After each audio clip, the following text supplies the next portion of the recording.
Hello मेरे प्यारे students, क्या हाल चाल। उम्मीद है आप स्वस्थ होंगे, मस्त होंगे और आपकी पढ़ाई मैथ की एकदम जोरों शोरों से चल रही होगी। तो हम भी फिर हाजिर हैं आपका मैथ लेकर, एकदम चटपटी सी। तो देखते हैं, शुरू करने से पहले थोड़ा एक छोटा सा मोटिवेशन क्वेट देखते हैं। करा सपना एक देखोगे तो मुश्किलें हजार आएंगी, लेकिन वो मंजर बड़ा ही खूबसूरत होगा जब कामयाबी शोर मचाएगी। सपना एक देखोगे तो क्या होगी, मुश्किलें हजार आएंगी, और वो मंजर बहुत ही खूबसूरत होगा जब क्या करेगी, आपकी कामयाबी शोर मचाएगी, गूंजेगी चारों तरफ कि क्या ये बच्चा देखो इतना अच्छा काम किया, यहाँ टॉप किया, वो किया। तो आइए समय न बर्बाद करते हुए शुरू करते हैं अपने टॉपिक को। तो चैप्टर 1.2 के तीसरे, चौथे, पाँचवें, छठवें, सातवें क्वेश्चन को करेंगे। इसके पिछले वीडियो में हमने पहला दूसरा क्वेश्चन देख लिया था। तो आइए शुरू करते हैं, देखते हैं तीसरा क्वेश्चन क्या करा है। तीसरा क्वेश्चन कह रहा है कि अभाज्य गुणनखंड विधि द्वारा निम्नलिखित पूर्णांक का एलसीएम और एचसीएफ ज्ञात कीजिए। तो हमको क्या करना है, कह रहा है अभाज्य गुणनखंड विधि। हमने अभाज्य गुणनखंड विधि के बारे में अच्छे तरीके से जान लिया है। तो अभाज्य गुणनखंड करते कैसे हैं, 12 का अभाज्य गुणनखंड, 12 का क्या करेंगे, फैक्टर करना है। तो 3 से पहले तो 2 से काटते हैं। पहले हमने क्या बताया, सबसे पहले 2 से काटेंगे तो 2 छक्के 12, फिर 2 से काटेंगे 2 तिहाई 6, फिर 3 से काटेंगे एक बार में, फिर 15 से 15 का फैक्टर करना है। तो कह रहा है कि 2 से कटेगा नहीं तो 3 से काट दो, 3 5 15, 5 1 5। अब फिर कह रहा 21 है, 21 को कह रहा है 2 से नहीं कटेगा तो 3 से काट दो, 3 7 21। अब 7 सीधा दिख रहा है, 7 से काट दो। अब 12 15 17 कह रहा है 12 का 2 गुणे 2 गुणे 3, 15 का 3 गुणे 5, 17 का 1 गुणे 21 है ना। सो सॉरी, 21 का 3 × 7। तो देख रहे हैं 3 सभी में क्या है, शोर मचा रहा है। कह रहा है 3 हम सबका में हैं। जब सबका में है तो एचसीएफ हो गया, एचसीएफ किसका, 12 15 व 21 का कितना आ गया, 3। एलसीएम 12 15 और 21 का आ गया आपका 2 गुणे 2 गुणे 3 गुणे 5 गुणे 7। जो कामन है वो लिख दिए, जो कामन नहीं है 2 ठो 2 है, 1 5 है 1 7 है, 2 दूनी 4 3 12 5 60, 7 4 20। यही आपका आंसर, ये एचसीएफ हो गया, ये एलसीएम हो गया। तो उम्मीद है इस क्वेश्चन में कोई डाउट नहीं। तो बढ़ते हैं नेक्स्ट क्वेश्चन की तरफ। तो नेक्स्ट क्वेश्चन एकदम सिंपल सा, सबसे आसान क्वेश्चन। इससे आसान क्वेश्चन आपको इस चैप्टर में मिलेगा ही नहीं, क्योंकि 17 का फैक्टर क्या होगा, 1 गुणे 17। फिर 23 का फैक्टर 1 गुणे 23। फिर 29 का फैक्टर 1 गुणे 29। तो इसका लिख सकते हैं एचसीएफ 17 23 और 29 का एचसीएफ आपका आ जाएगा 1। तीनों में 1 मिल रहा है, तो फैक्टर 17 किसी ने कटा, तीनों क्या है, अभाज्य संख्याएं हैं। तो एलसीएम, अब एलसीएम 17 23 और 29 का, तो एलसीएम 17 गुणे 23 गुणे 29। तो इसका मल्टीप्लिकेशन आप करेंगे तो आपका आ जाएगा 11,339। तो ये आपका आंसर हो जाएगा। आप मल्टीप्लाई कर लीजिएगा, अगर थोड़ा गड़बड़ी होगा तो उसको ध्यान दीजिएगा, क्योंकि कैलकुलेशन तो करना आपको है, क्योंकि हमारा काम क्या है, सिर्फ आपको समझा देना। मेथड सही होना चाहिए। कैलकुलेशन में कोई गलती होती है तो उसके लिए माफ़ी चाहते हैं, लेकिन क्या होगा यदि मेथड गलत बताएं तो उसके लिए हम जिम्मेदार हैं। आपको मेथड तो गलत नहीं बता सकते, कैलकुलेशन में लिखने में भी कभी कभी मिस प्रिंटिंग हो सकती है, लेकिन क्या होगा, जो मेथड है वो मेथड सही होना चाहिए। तो आइए बढ़ते हैं नेक्स्ट क्वेश्चन की तरफ। तो नेक्स्ट क्वेश्चन कर रहा है 8 9 25। 8 9 25 का क्या करना है, फैक्टर निकालना है।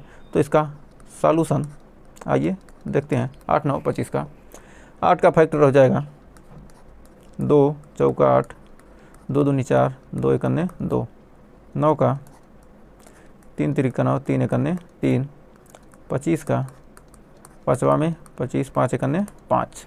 अब 8 का 2 गुणे 2, 2 दूनी 4 दूनी 8, 9 का 3 3 9, सभी में 1 लिख लीजिए।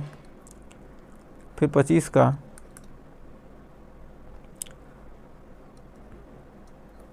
25 का हो जाएगा 1 गुणे 5 गुणे 5, तो HCF 8, 9 और 25, 8, 9 और 25 का HCF आपका हो जाएगा 1, और LCM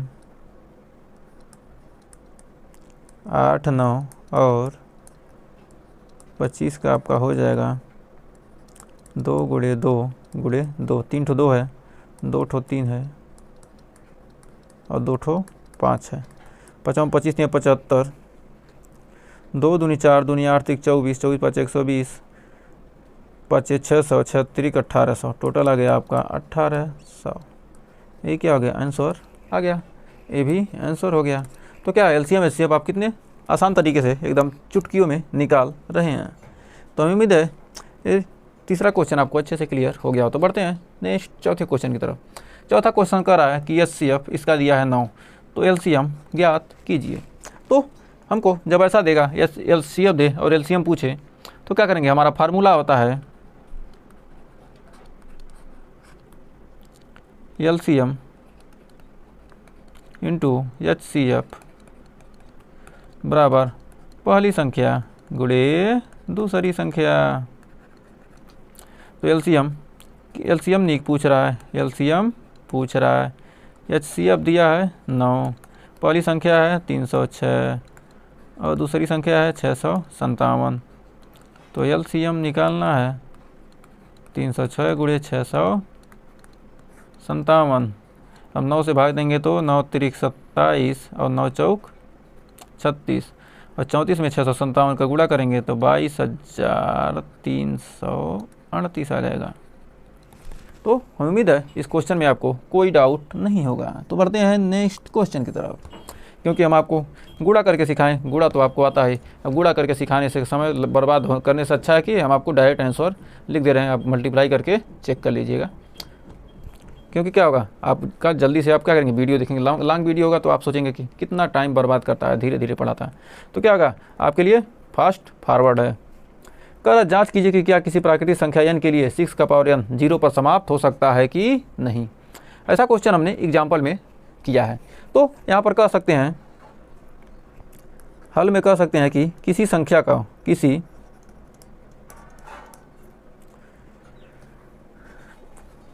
संख्या को शून्य पर समाप्त होने के लिए, किसी संख्या को शून्य पर समाप्त होने के लिए उसके अभाज्य गुणनखंड में क्या होना चाहिए, गुणनखंड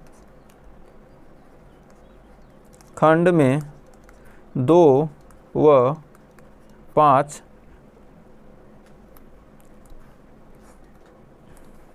गुणनखंड में 2 × 5 अनिवार्य रूप से होने चाहिए, अनिवार्य रूप से होने चाहिए, तभी वह संख्या शून्य पर समाप्त होगी।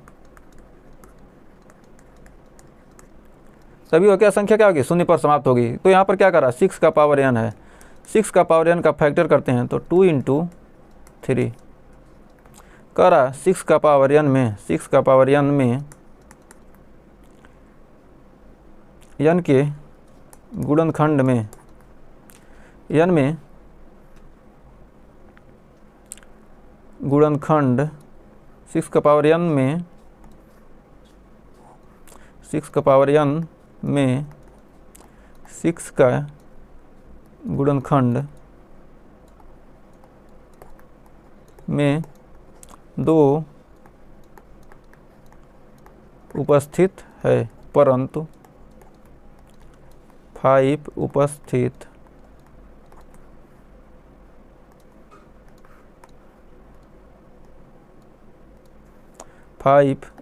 नहीं है, उपस्थित नहीं है। अतः 6 का पावर n के किसी भी मान के लिए शून्य पर समाप्त नहीं होगी। क्या हो, कोई भी मान हो वो क्या होगा, उस मान के लिए शून्य पर समाप्त नहीं होगी। तो हमें उम्मीद है इस क्वेश्चन में आपको कोई डाउट नहीं होगा। तो 6 का हमने गुणनखंड कैसे किया था, 2 से 2 3 6। तो 6 का पावर n क्या होगा, का गुणनखंड क्या होगा, कभी भी समाप्त नहीं होगा जब तक कि क्या हो, 5 उपस्थित नहीं है। 2 और 5 क्या होना चाहिए, उसके गुणनखंड में होना चाहिए, तभी वो संख्या क्या होगी, शून्य पर समाप्त होगी। तो देखिए नेक्स्ट क्वेश्चन क्या कर रहा है, अगर संख्या इतना और इतना भाज्य संख्याएं हैं, क्यों ये दोनों क्या भाज्य संख्याएं हैं। भाज्य मतलब क्या, कटने वाली संख्याएं हैं, क्यों। तो इसका हल देखते हैं, इसका हल कर रहा 7 गुणे 11 गुणे 13 प्लस 13। तो 11 सत्य क्या हो जाएगा, 77 गुणे 13 प्लस 13। यहाँ पर 13 क्या करते हैं, 13 कॉमन ले लेंगे तो क्या होगा, 77 प्लस 1, यानी हो जाएगा 13 गुणे 78। 13 गुणे हो गया 78। तो 78 को ले सकते हैं 13 गुणे 2 गुणे 2 3 6 गुणे 13। तो यह क्या है, यह भाज्य संख्या है, क्योंकि यह क्या है, यह भाज्य संख्या है, यह भाज्य संख्या है। भाज्य संख्या किसे कहते हैं, जो क्या हो, एक के अलावा अन्य गुणनखंड भी उपस्थित हैं। यह भाज्य संख्या है क्योंकि इसके एक एवं स्वयं के अलावा अन्य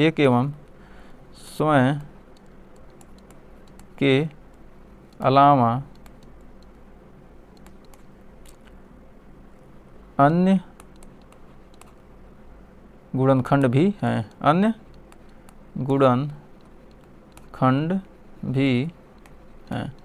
कोई भी संख्या भाज्य संख्या कब होगी, जब एक और स्वयं के अलावा क्या हो, अन्य गुणनखंड हैं। तो क्या कर सकते हैं, उस संख्या को भाज्य संख्या कहेंगे। इसको हमने पहले वीडियो में ही बताया है, तो उसको सबसे पहले देखिए, क्योंकि पहला वीडियो क्या है, बहुत ही इंपॉर्टेंट है।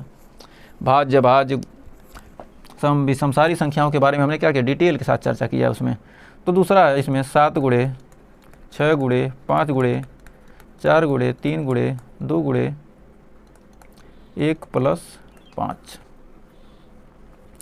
तो इसमें सबसे पहले 5 कॉमन कर लेते हैं।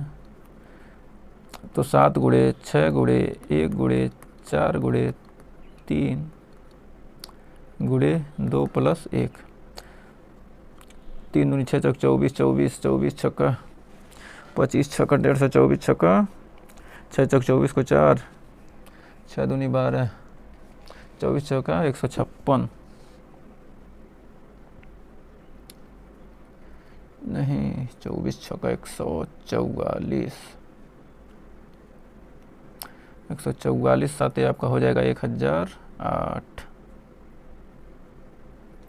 तो 5 गुणे 1000 8 प्लस 1, इतना का मल्टीप्लाई करेंगे तो आएगा 1008। तो देखिए 2 3 6 चौक 24 24 गुणे 6 6 चौक 24 को 4 6 दूनी 12 2 14 गुणे 7 चौक 28 7 चौक 28 2 30 7 करने 7 3 10।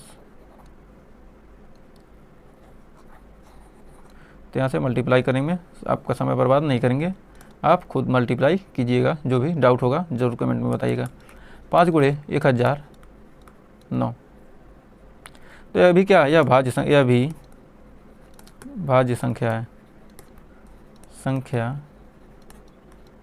है क्योंकि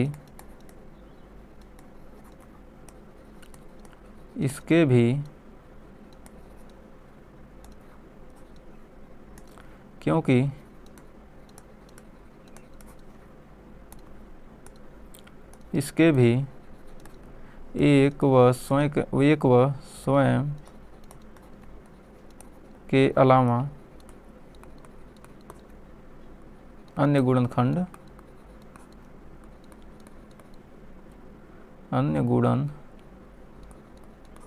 खंड भी हैं।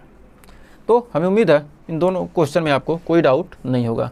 तो आइए देखते हैं इस चैप्टर का लास्ट क्वेश्चन। तो लास्ट क्वेश्चन क्या कर रहा है, एक मैदान के चारों ओर एक वृत्ताकार पथ है। ये कोई मैदान है, उसके चारों ओर क्या है, एक वृत्ताकार पथ है।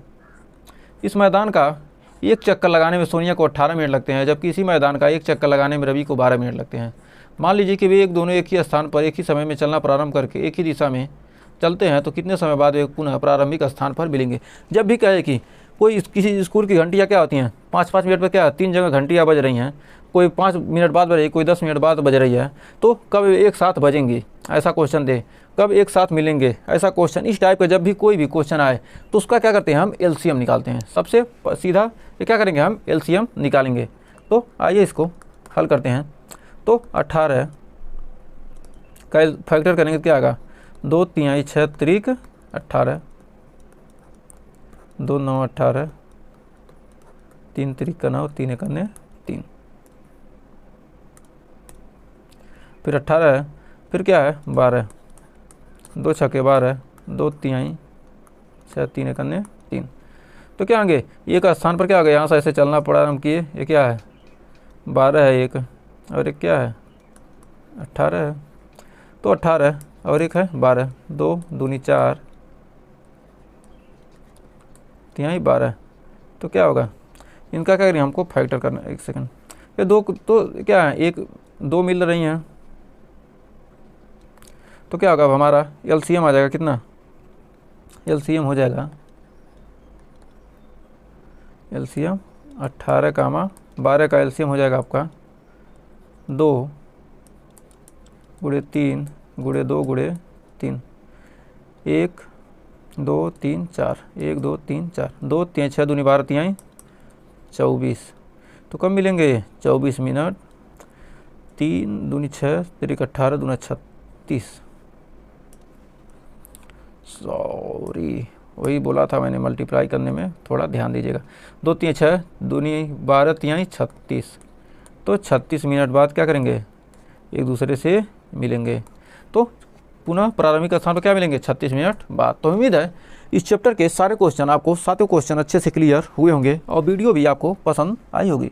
अगर वीडियो पसंद आई हो तो वीडियो को लाइक शेयर कीजिएगा और चैनल पर पहली वीडियो के चैनल को सब्सक्राइब जरूर कीजिएगा। मिलेंगे नेक्स्ट वीडियो में नेक्स्ट क्वेश्चन के साथ, तब तक के लिए टेक केयर।